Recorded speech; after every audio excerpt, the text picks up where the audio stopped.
রব তো জানেন, তিনি তোমার সহায় হয়েছেন বলেই তো তোমায় একাকিত্ব দিয়েছেন, যাতে তোমার কষ্টের কথা তোমার রবের কাছে বলে হালকা হতে পারো, তোমার দুশ্চিন্তার কথা রবকে বলে নিশ্চিন্ত হতে পারো।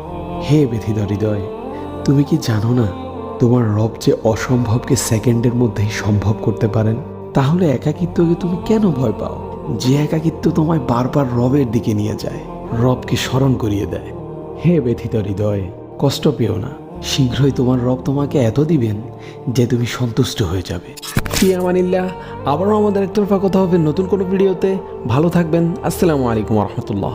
আমাদের ভিডিওগুলো ইউটিউব, ফেসবুক, ইনস্টাগ্রাম যে কোনো প্ল্যাটফর্মে পেতে আমাদের পেজ এবং চ্যানেলে চোখ রাখতে পারেন। লিঙ্ক বায়োতে দেওয়া থাকবে। আর যদি লিঙ্ক খুঁজে না পান তাহলে সার্চ করে ফেলুন দ্য স্টার অফ নলেজ।